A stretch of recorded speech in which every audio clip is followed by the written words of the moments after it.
अमृत ध्यान साधना प्रभात सत्संग में आप सभी का हार्दिक स्वागत है। आइए, जिस किसी आसन में स्थिर होकर ध्यान पर्यंत आप सुखपूर्वक बैठ सकें, वो आसन आलथी पालथी लगा लीजिए। कमर, पीठ और गर्दन को सीधा सहज कर लीजिए। दोनों हथेलियों को गोद में रख लीजिए।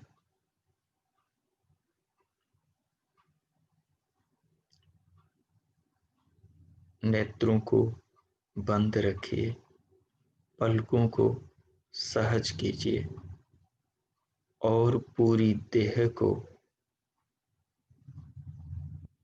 आसनस्थ स्थिति के साथ महसूस कीजिए। पूरी देहाकृति को, आसनाकृति को मन के द्वारा अनुभव कीजिए। सारे शरीर पर मन को फैला दीजिए।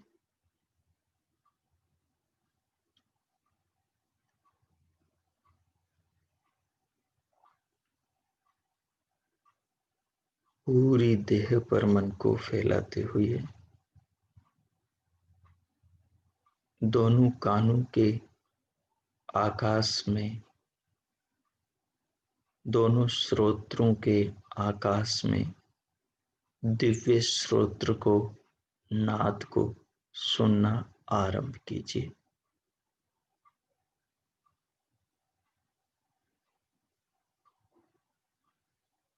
पूर्ण रूप से स्वयं को शांत कर लीजिए। मस्तिष्क से पांव तक, सिर के सिरे से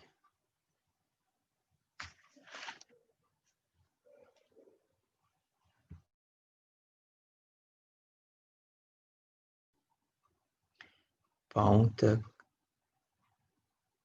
देह के साथ स्वयं को अनुभव कीजिए। त्वचा से अस्थि तक,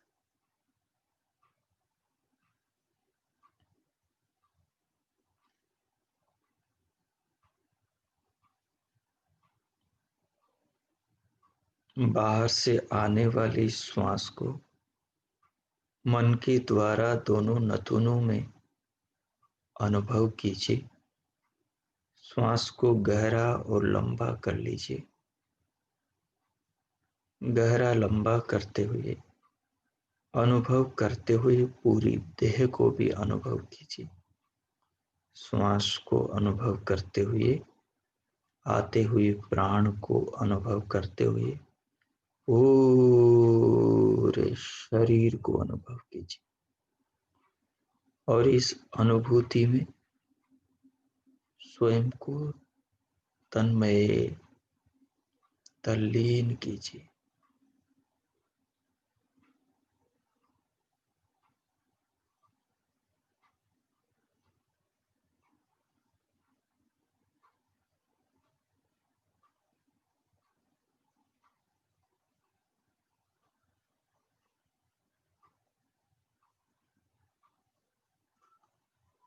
तल्लीन करते हुए श्वास को धीरे धीरे भीतर लेकर फिर छोड़ दें, फिर लें। साथ साथ में मानसिक रूप से प्रभु के ओम नाम का भीतर ही भीतर जाप प्रारंभ कीजिए।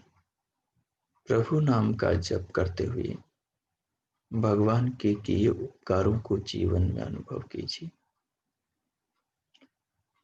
भगवान से मिले इस जीवन को, शरीर को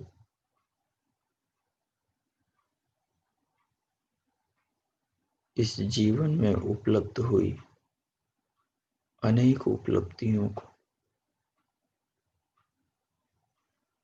अनुभव करते हुए प्रभु का धन्यवाद कीजिए कि उन्होंने हमें मनुष्य का, मानव का जीवन प्रदान किया।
इस प्रकार भगवान के प्रति अपने हृदय में भरी श्रद्धा और समर्पण को अर्पण करते हुए, उनके प्रति कृतज्ञता प्रकट करते हुए स्वयं को, अपनी आत्मा को भगवान के प्रति धन्यवाद के भावों से भरा हुआ अनुभव करें।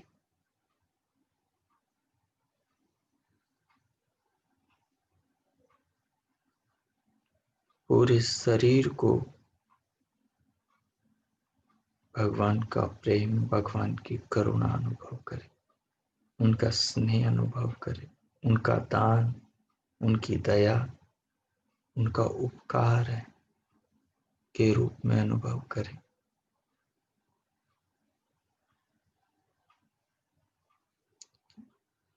भगवान ने केवल शरीर को बनाकर ही हमें नहीं दिया, वो निरंतर अपनी व्यवस्था से इस शरीर को चला भी रहे हैं। शरीर के भीतर की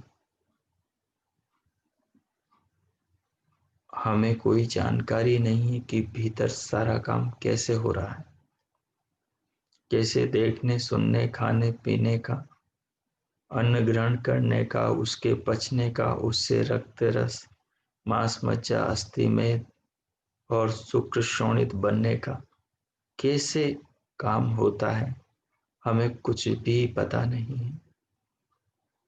हम नहीं बनाते, भगवान की व्यवस्था से देह में सारी प्रक्रिया चल रही है। तो वास्तव में हर पल भगवान ही हमें जीवन दे रहे हैं।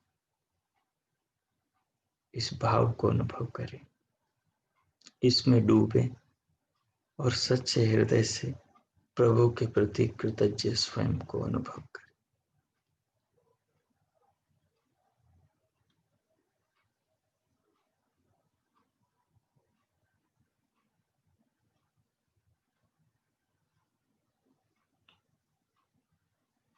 भगवान का धन्यवाद करें।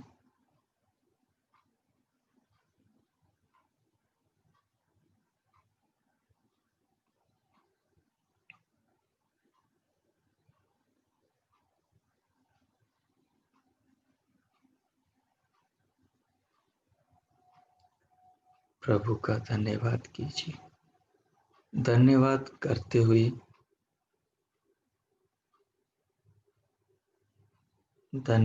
करते हुए स्वयं को विनम्रता के भाव से भरा महसूस करें।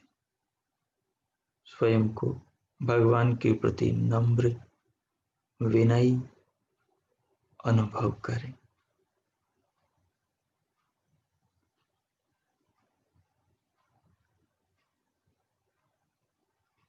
अपने अहम को मिटता हुआ महसूस करें। प्रार्थना करें प्रभु से कि उनकी कृपा की पात्रता हमारे जीवन में आ जाए, कि हम इस जीवन को उनके बताए मार्ग पर चला सकें और उनकी दी उपलब्धियों को इस जीवन में इस देह से उपलब्ध कर सकें।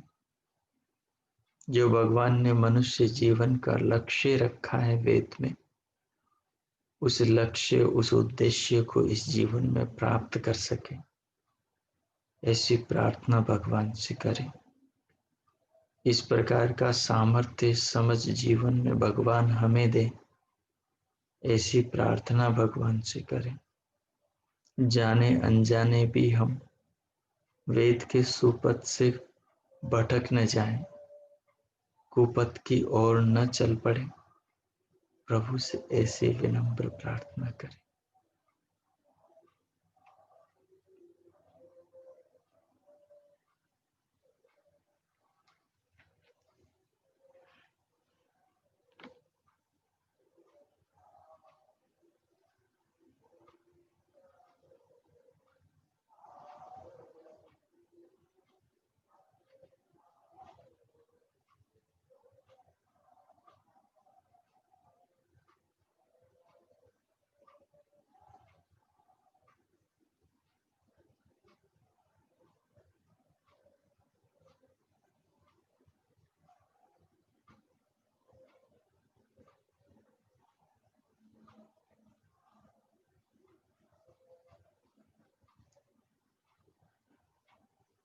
इस प्रकार भगवान का धन्यवाद करते हुए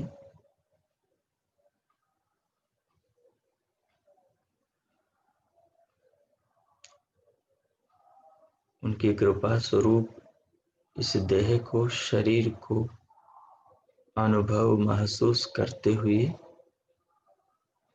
जीवन को परमात्मा की अमूल्य देन समझते हुए भगवान के प्रति समर्पण, श्रद्धा, कृतज्ञता से ओतप्रोत अपने आत्मा को, हृदय, अंतकरण को सर्वभाव महसूस करते हुए अब आइए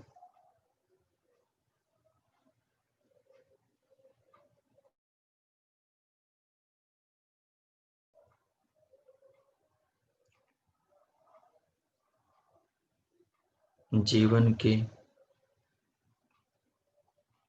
महान लक्ष्य, आत्म अनुसंधान, अपने स्वरूप की खोज, सत्य की खोज, स्वयं की अनुभूति की दिशा में हम आगे बढ़ेंगे। आज से हमारा ध्यान का विषय मैं कौन हूं, इस बिंदु पर प्रारंभ होगा। मैं कौन हूं, इस विषय पर अब अपने आप को आप केंद्रित कर लें।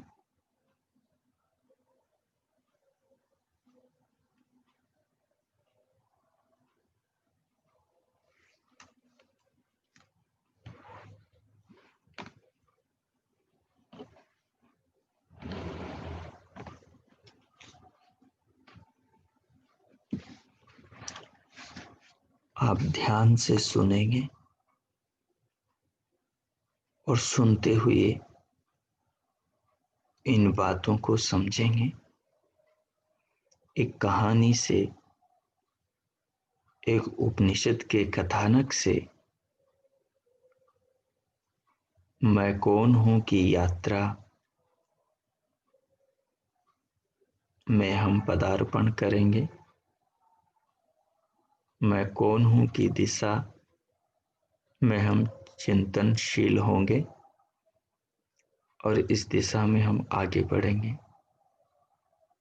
तो आप ध्यान पूर्वक सुने और समझते जाएं।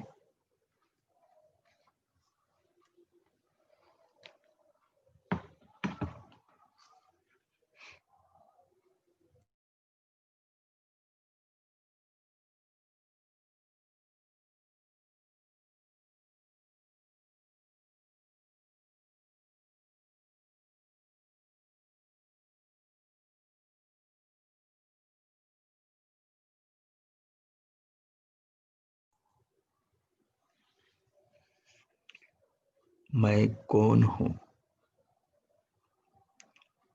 या मैं कौन है। मैं एक विश्वव्यापी शब्द है। मैं की अनुभूति प्रत्येक सभ्य असभ्य मनुष्य को होती है। बच्चे से लेकर बूढ़े तक और मूर्ख से लेकर बुद्धिमान तक सभी इसका प्रयोग करते हैं। संभवतः भाषा के ज्ञान से पूर्व भी मनुष्य मन में मैं का अनुभव करता था। मैं का भाव मनुष्य के मन में उठता हो। मैं खाता हूं, मैं पीता हूं, मैं सोता हूं, मैं पढ़ता हूं, मैं जागता हूं। यह शब्द मैं इतनी बार प्रयुक्त होता है कि हम यह विचार नहीं करते कि इस शब्द में कोई विशेषता है। दिन रात इसका प्रयोग करने से हम इसको कोई अहमियत ही नहीं देते। हम इस शब्द के पीछे झांकने का प्रयास ही नहीं करते। इस शब्द की ओट में कितना रहस्य है।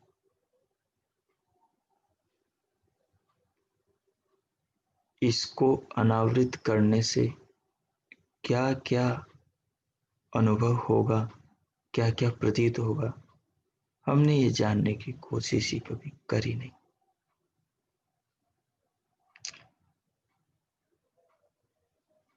मनुष्य जाति आदि काल से ही मैं कौन क्या हूं के प्रश्न पर विचार करता आ रहा है।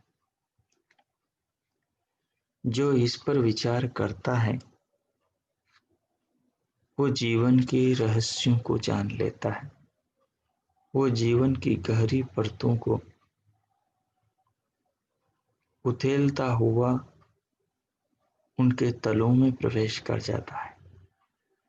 हमारे वेद, भगवान की वेदवाणी, आध्यात्मिक शास्त्रों में इस तत्व का उल्लेख करने वाले वेद के अनुगामी ऋषि मुनि मैं कौन हूं को जानने और जानने के लिए प्रेरित करने के लिए पर्याप्त सामग्री का उल्लेख करते हैं। जगह जगह कहते हैं, बताते हैं, हमें संकेत करते हैं कि जीवन का वास्तविक मकसद तो यही है कि उसे जाना जाए जो मैं कौन हूं, जो मैं स्त्री हूं, मैं पुरुष हूं, मैं बच्चा हूं, मैं बूढ़ा हूं, मैं जवान हूं, मैं सुंदर हूं, मैं कुरूप हूं। नाना रूपों में स्वयं को अनुभव करता है। वो कौन है, सच में कौन है, इस तत्व को जाना जाए। इस ओर वेदों के भी इशारे हैं, इस ओर ऋषि मुनियों के भी इशारे हैं, इस ओर सारे अध्यात्म की राह पर आगे बढ़ने वाले, कुछ जानने वाले, कुछ अनुभव करने वाले जिज्ञासुओं, मुमुक्षुओं का संकेत होता है।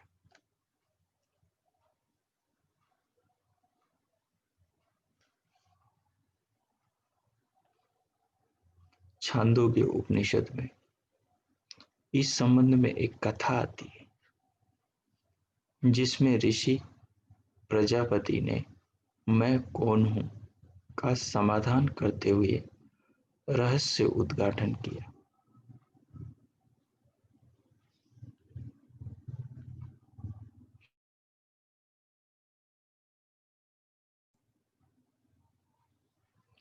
रहस्य उद्घाटन करते हुए प्रजापति ऋषि ने कहा, प्रजापति ने घोषणा की कि हृदयाकाश में जिस तत्व आत्मा का निवास है वह मैं हूं, उसका नाम आत्मा है। हृदयाकाश में जिस आत्मा का निवास है वो कहता है मैं हूं। जिसको आत्मा कहते हैं, उस मैं हूं का ही नाम मानव आत्मा है। वह आत्मा निष्पाप है जो मैं हूं कहता है। वह अजर है, अमर है, शोक रहित है, भूख प्यास की इच्छा से मुक्त है, सत्य काम है, सत्य कामना वाला है, सत्य संकल्प वाला है। उसी को जानना चाहिए, उसे अनुभव करना चाहिए। जो इस आत्मा को जान लेता है वह सब लोगों को और समस्त कामनाओं को प्राप्त कर लेता है। वो इच्छाओं से पूर्ण रूप से मुक्त हो जाता है। उसकी समस्त लालसाएं समाप्त हो जाती। वो पूर्ण शांत और निष्काम हो जाता है। कौन? वो आत्मा जो शरीर को पाकर कहता है कि मैं स्त्री हूं, मैं पुरुष हूं। ये मैं हूं कि जहां से आवाज उठती, ये मैं हूं जिस अस्तित्व से वाणी से बाहर निकलता है। वो जो अस्तित्व है, वो जो चेतना है, उसी का नाम आत्मा है। पर मैं हूं ये कहने वाला अपने उस आत्मा से अपरिचित है। प्रजापति ने इसी बात की घोषणा करी कि मैं जानता हूं, मैं हूं कहने वाला जो शरीर में हृदयाकाश में रहने वाला आत्मा है, उसको मैं बता सकता हूं, उसको मैं जना सकता हूं, उसको मैं अनुभव करा सकता हूं। उस विज्ञान को मैं जानता हूं जो मेरे पास आएगा, उसको मैं वो रहस्य बताऊंगा, उसको उसकी आत्मा से रूबरू करवा दूंगा।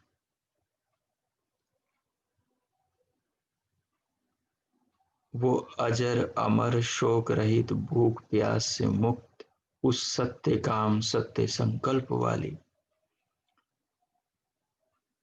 शाश्वत चेतना अजन्मा आत्मा को जानकर मुक्त हो जाएगा, परम आनंद से युक्त हो जाएगा।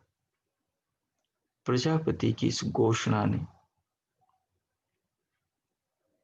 उस समय के जगत में खलबली मचा दी। हर कोई जानना चाहता है कि मैं कौन हूं। स्त्री जानना चाहती मैं कौन हूं, पुरुष जानना चाहता है मैं कौन हूं, बच्चे से बूढ़े तक हर आदमी जानना चाहता है कि वो कौन है। वो वही है जो शीशे में दर्पण में दिखाई दे रहा है, या उससे भिन्न है जिसका उसे पता नहीं। क्योंकि शीशे में दिखने वाले देह को लेकर कोई संतुष्ट नहीं कि ये शरीर ही वो है, तो हर कोई चाहता है उसे पता लगे। तो दो समुदाय प्राचीन काल में, उन दो समुदायों के दो पुरुष थे। एक का नाम विरोचन था, जो देववंशी असुरों का प्रतिनिधि था, असुरों का प्रतिनिधि था। और दूसरा था इंद्र, जो सुरों देवताओं का प्रतिनिधि था। इन दोनों के कानों में प्रजापति की घोषणा पड़ी, तो दोनों के हृदयों में इस प्रश्न का उत्तर ढूंढने की जिज्ञासा जागृत हुई। उन्होंने सोचा कि उस आत्मा का पता लगाएं जिसे जानने के पश्चात सब लोगों और समस्त कामनाओं की पूर्ण पूर्ति हो जाती है। इसी उद्देश्य से वे दोनों हाथ में समिधा लेकर प्रजापति के पास पहुंचे। हाथ में, मन में, हृदय में श्रद्धा लेकर प्रजापति के चरणों में पहुंचे, जाकर प्रणाम किया और अपने आगमन का उद्देश्य महर्षि प्रजापति के श्री चरणों में अनुरोध किया और कहा कि कृपया आप हमें बताएं कि मैं कौन हूं। जब दोनों का प्रश्न आया कि मैं कौन हूं, ये जानने के लिए हम दोनों आपके पास में आए हैं, तो प्रजापति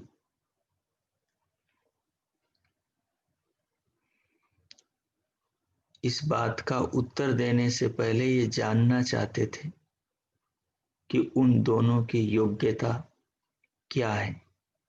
अर्थात प्रजापति उनको समाधान देने से पूर्व उन दोनों की योग्यता की परीक्षा लेना चाहते थे। उन्होंने उन दोनों को 32 वर्ष तक ब्रह्मचर्य पूर्वक मौन धारण कर अपने आश्रम में निवास करने का आदेश दिया। प्रजापति ने जो आत्मा की परिभाषा बताई थी, उसका केवल नाम मात्र सुनकर ये दोनों चले आए थे। अब प्रजापति ने जो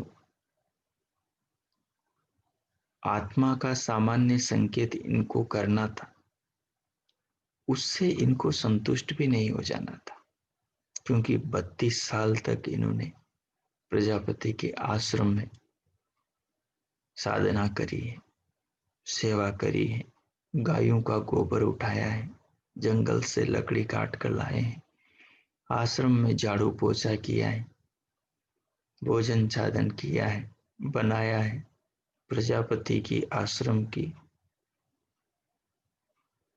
खूब सेवा करी। तो केवल आत्मा का नाम मात्र सुनकर तो जाना नहीं था, इतनी मेहनत करी तो आत्मा का पूरा पता लगाकर ही जाना था, उसका साक्षात्कार करना था। साक्षात्कार के लिए 32 वर्ष कोई बहुत अधिक समय नहीं है, 32 वर्ष कोई बहुत बड़ी चीज नहीं है। प्रजापति ने उनसे पूछा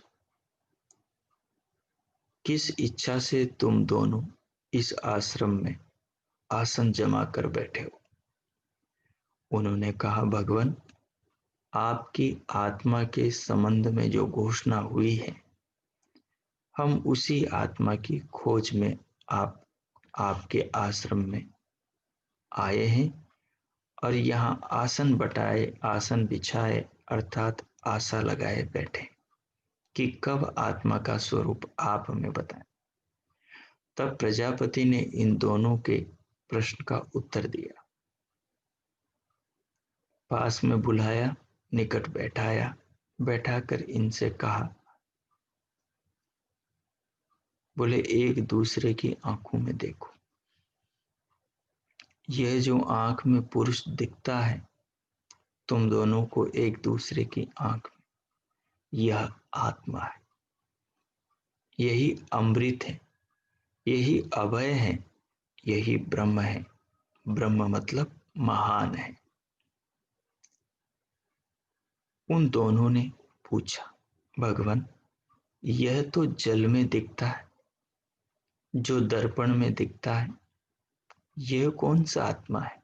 प्रजापति ने उनकी परीक्षा लेने के लिए उन्हें कहा, पानी के बर्तन में तुम दोनों अपने को देखो। फिर आत्मा के विषय में जो कुछ समझ में ना पड़े, ना आए, वह मुझसे पूछो।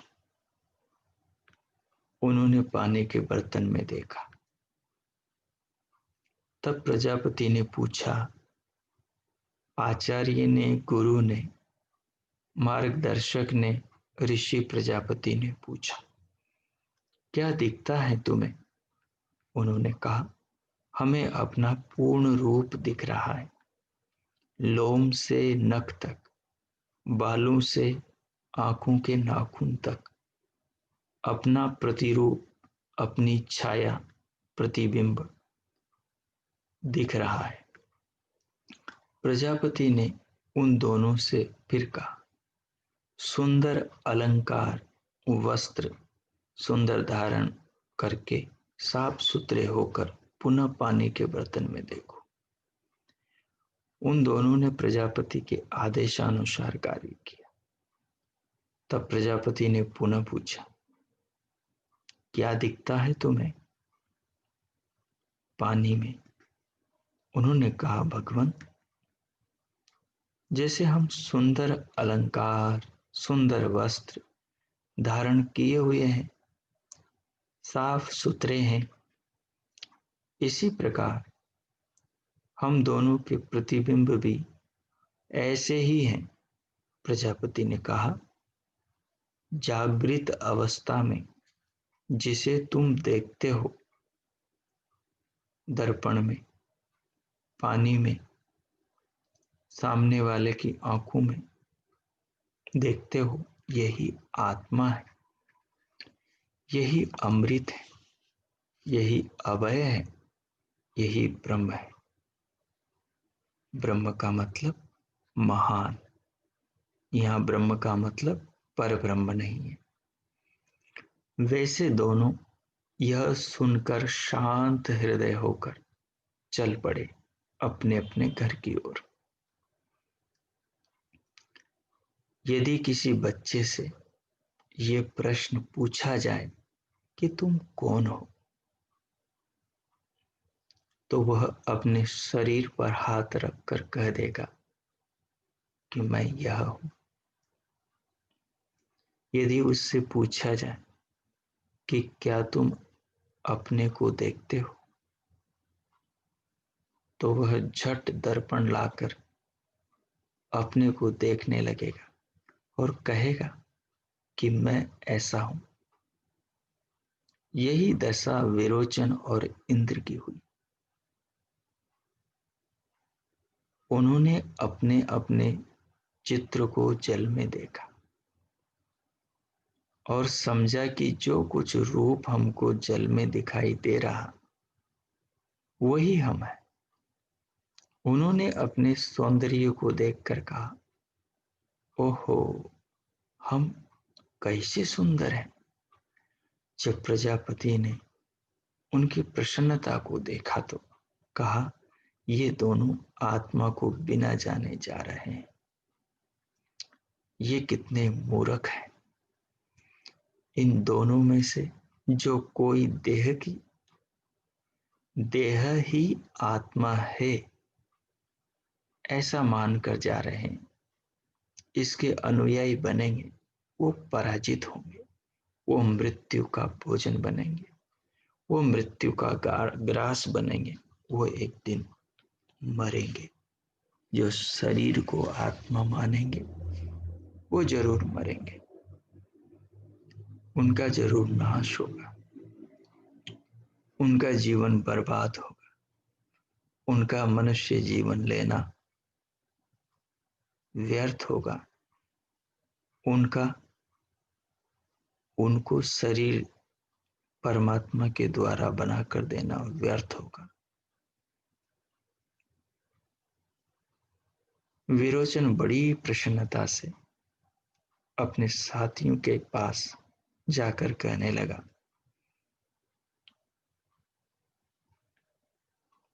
मैं तो मैं का पता लगाया हूं। उसने अपने समाज में जिनका वो प्रतिनिधि था उस सारी भीड़ को संबोधित करते हुए कहने लगा, मैं तो मैं का पता लगा आया हूं। तुम सब दर्पण आदि में देखकर अपने स्वरूप की पहचान कर सकते हो। इस शरीर को सजाओ, इसको खूब खिलाओ पिलाओ, सुदृढ़ इसे बलवान करो, खूब मोटा ताजा हट्टा कट्टा बनाओ, खूब व्यायाम करो। इस लोक को जीत लोगे, शरीर तुम्हारा दृढ़ मजबूत सुंदर और सशक्त होगा तो यही तुम हो। मरने पर शरीर का वस्त्र अलंकार आदि से संस्कार हो तो उस लोक को भी जीत लोगे जिस लोक में ये जाएगा, यानी मृत्यु लोक को भी जीत लोगे। इतने में इतनी ही समझ आई, क्योंकि अज्ञान को ज्ञान मानने पर तो यही हो सकता है। तो आज दुनिया में जितने भी लोग शरीर के पीछे पड़े, शरीर के पीछे भाग रहे, शरीर के लिए ही कमा रहे हैं, शरीर के लिए ही जी रहे हैं, शरीर को खिलाने पिलाने के में ही रात दिन पूरी भाग दौड़ कर रहे हैं। अच्छा बंगला मिल जाए शरीर को रहने के लिए, अच्छी गाड़ी मिल जाए शरीर के घूमने के लिए, अच्छी खाने पीने की चीजें मिल जाएं शरीर को तृप्त और हट्टा कट्टा बनाने के लिए। शरीर के जो पांचों विषय हैं, रूप है, शब्द है, स्पर्श है, रस है और गंध है, ये पांचों जो इंद्रियां हैं, इन इंद्रियों की इच्छाओं की पूर्ति शरीर के पीछे दौड़ना है। इन इंद्रियों की इच्छाओं की पूर्ति करने में ही रात दिन लगे रहने का मतलब शरीर को ही जीवन का मकसद मानना है। तो ऐसा जो भी सोच रहे हैं, जो शरीर के ही पीछे भाग रहे हैं, जो शरीर के लिए ही जी रहे हैं, वो सब विरोचन के कुटुंब के आदमी, वो सब विरोचन की भीड़ वाले, वो सब विरोचन के समाज वाले, वो सब मानो राक्षस हैं, वो सब मानो देह पोषक हैं, वो सब मानो मृत्यु के पीछे ही भाग रहे हैं, वो सब मानो एक दिन जीवन से हाथ धोएंगे और मौत की शरण में जाएंगे, क्योंकि वो नाशवान नश्वर इस शरीर को ही आत्मा समझ रहे हैं। और उन्हीं में आज सारी की सारी पृथ्वी का मनुष्य समुदाय लगा हुआ है। तो देवताओं का प्रतिनिधि इंद्र कुछ समझदार था। वह जब देवताओं की ओर चलने लगा तो वह मार्ग में चलते हुए सोचने लगा, जब मैंने वस्त्र और आभूषण धारण किए नहीं किए थे तब मेरा स्वरूप कुछ और ही था, और जब मैंने इन वस्त्रों और आभूषणों को धारण कर लिया तो मैं सजा धजा लग रहा था। जल में दिखने वाली मेरी छाया जैसे शरीर के अलंकृत सुवस्त्र होने पर सुवस्त्रित हो जाती है, वैसे शरीर के अंधे होने पर अंधी, काणे होने पर काणी, लूले होने पर लूली, लंगड़े होने पर लंगड़ी, देह काया शरीर हो जाता है। वैसा ही प्रतिबिंब, वैसी ही प्रतिछाया, वैसा ही दर्पण में देह दिखाई देता है, जैसा देह हो जाता है। शरीर के नाश होने पर नष्ट भी हो सकती है। कौन? ये जो प्रतिबिंब दर्पण में दिखाई दे रहा है, शीशे में, पानी के अंदर जो छाया दिखाई दे रही, जब शरीर नष्ट हो गया तो छाया भी नष्ट हो जाएगी। परंतु प्रजापति ने यह कहा था कि आत्मा तो अमृत है, मरता ही नहीं, वो तो नित्य है, वो तो शाश्वत है, वो तो अनंत है, उसका कोई आदि अंत नहीं, उसकी उत्पत्ति नहीं, विनाश नहीं। फिर इसका तो विनाश दिखाई दे रहा है शरीर का। मुझे शरीर को ही आत्मा मानने का ये जो सिद्धांत है प्रजापति ने दिया है, ये कुछ ठीक नहीं जचता, ये कुछ संतोष देने वाला नहीं। इसलिए इंद्र पुनः प्रजापति के पास इस प्रश्न का उत्तर जानने के लिए पहुंचा। वापस आ गया आश्रम में, हाथ में समीधा लेकर, मन में इस प्रश्न को जानने की इच्छा लेकर फिर से प्रजापति के आश्रम, फिर से प्रजापति के द्वार, फिर से प्रजापति ऋषि के श्री चरणों में विद्यार्थी इंद्र लौट आया। आकर कहा, आकर बोलने को था तो प्रजापति ने पहले ही कह दिया। प्रजापति ने कहा, हे इंद्र, हे वत्स, तूने ठीक समझा।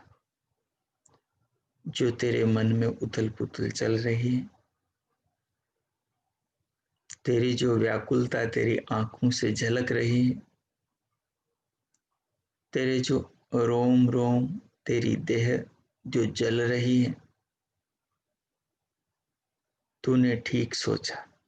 मैं तुझे आत्मा का स्वरूप समझाने के लिए और भी उपदेश करूंगा, परंतु इसके लिए 32 वर्ष और ब्रह्मचर्य पूर्वक मेरे आश्रम में वास कर, गायों की सेवा कर, आश्रम में सेवा दे, और यहाँ जो सत्संग होती है,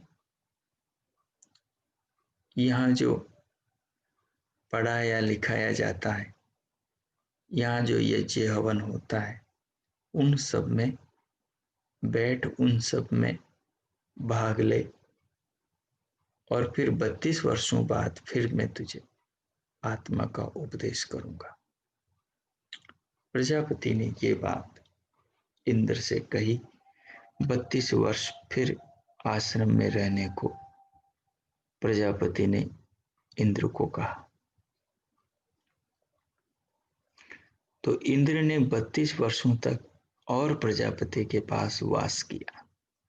तब प्रजापति ने एक दिन बुलाकर कहा, जो यह स्वप्न अवस्था में महिमाशाली होकर विचरता है, जब आदमी सो जाता है, स्वप्न में चला जाता है, तो स्वप्न के अंदर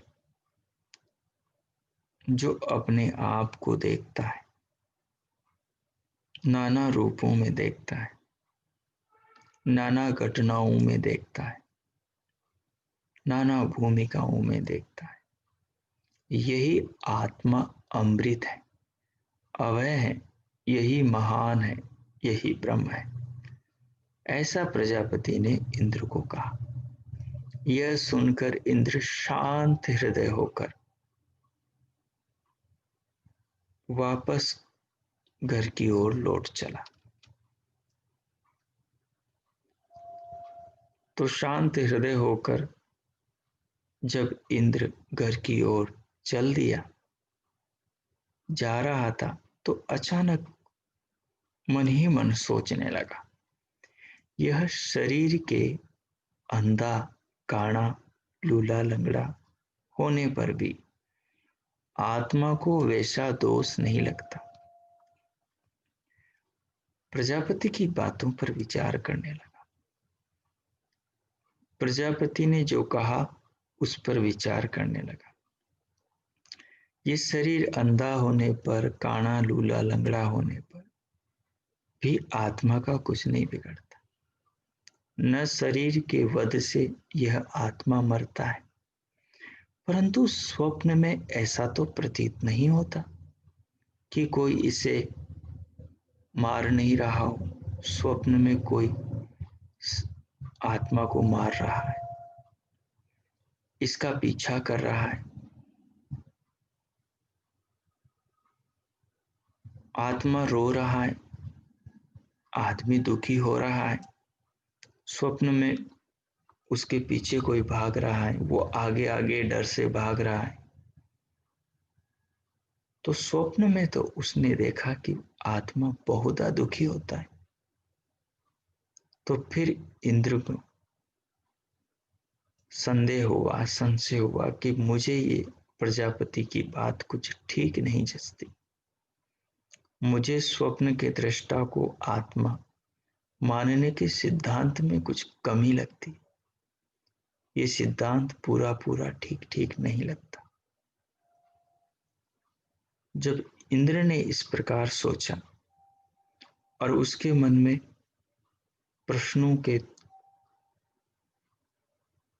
का तूफान चल पड़ा, प्रश्नों पर प्रश्न उठने लगे, क्योंकि अगले ने 32 साल लगाए हैं, 32 साल पीछे लगा चुका है, 64 साल खर्च कर चुका है जिंदगी के, उसके बाद में अभी संतुष्ट नहीं है, तो कैसे घर चला जाए। 64 साल लगा लिए, फिर भी आत्मा का पता नहीं लगा कि मैं कौन हूं, इसको ठीक से नहीं जान पाया, तो कैसे घर चला जाए। वापस लौट आया।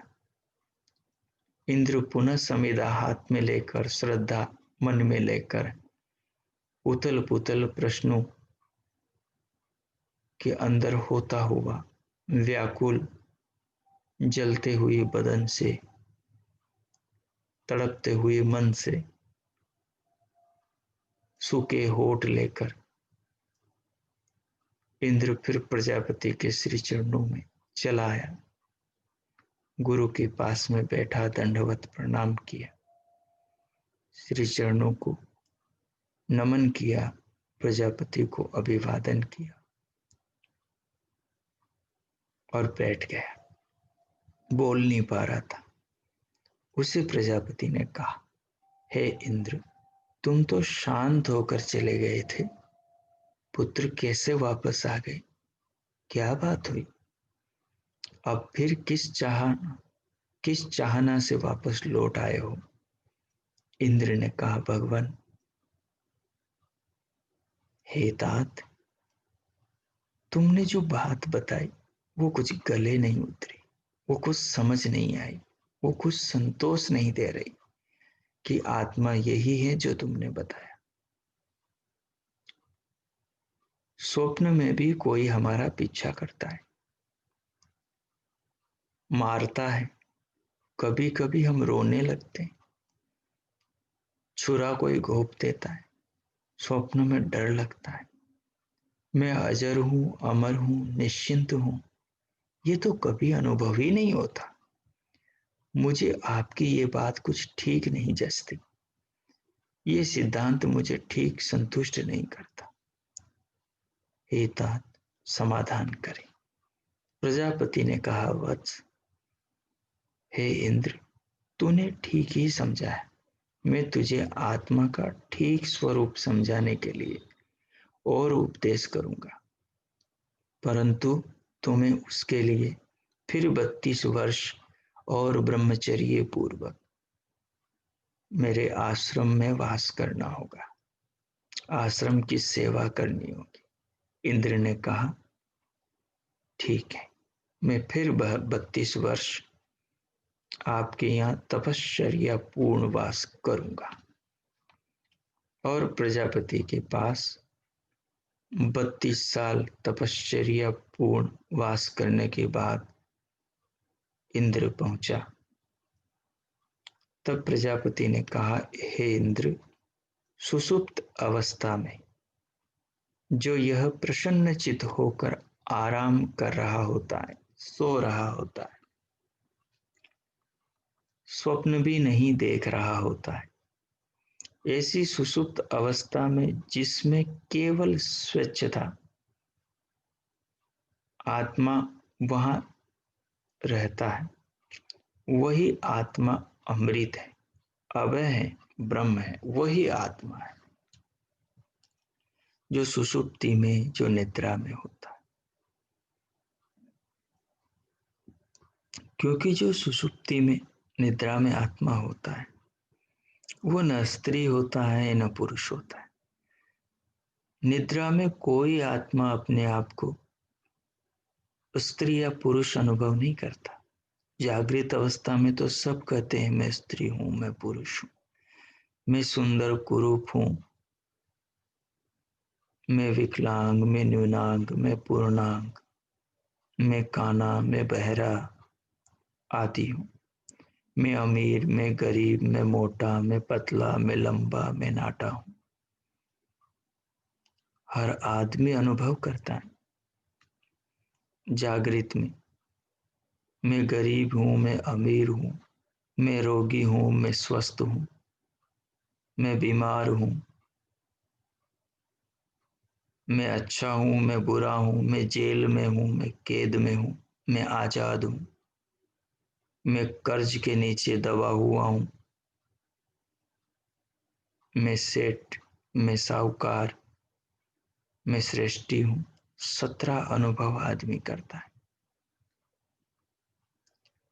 लेकिन निद्रा में ये कोई भी अनुभव आत्मा नहीं करता। निद्रा में न वो पुरुष है, न स्त्री है, न गरीब है, न अमीर है, न बीमार है, न स्वस्थ है, न जेल में है, न आजाद है। निद्रा में वो इन सब चीजों से परे केवल आत्मा है। इसलिए कहा प्रजापति ने, पुत्र, जो सुषुप्त अवस्था में आत्मानुभव होता है, वही शुद्ध आत्मा है, वही आत्मा अमृत है, वही आत्मा अभय है, वही आत्मा ब्रह्म है। इंद्र शांत चित होकर प्रजापति के पास से अपने घर की ओर, अपने समूह की ओर, अपने समाज की ओर, जहां का वो प्रतिनिधि था, जिन्होंने प्रतिनिधि बनाकर भेजा था, चल पड़ा। चलते हुए सोचता जाता, विचारता जाता। अब वो क्या सोचता है, क्या विचारता है, आप भी सोचते रहना। आज यहां से मैं कौन हूं के मर्म को समझाने वाली इस कहानी को हम कल प्रारंभ करें।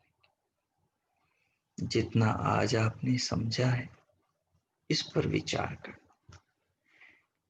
ये आत्मा तक पहुंचने की एक विद्या है,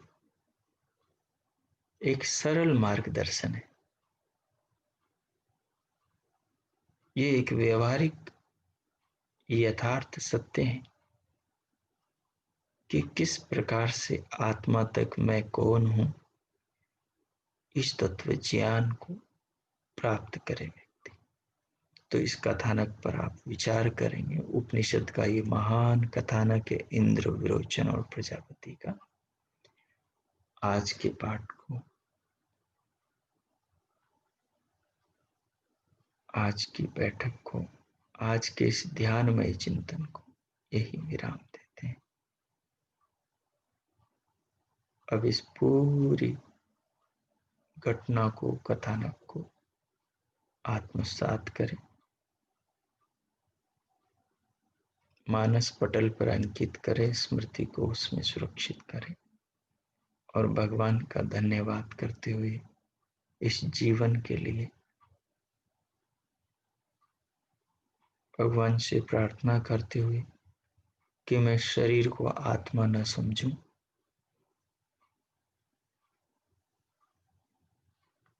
मैं शरीर के पीछे न भागूं, मैं देह पोषक, देह पोषण में ही जीवन का सर्वस्व न लुटा दूं। इसके पार जो मेरा वास्तविक आत्मा है उस तक पहुंच पाऊं, ऐसी प्रार्थना करें। और फिर धीरे धीरे भीतर से बाहर अपनी चेतना को अंदर से बाहर देह के अंग प्रत्यंगों पर ले आए।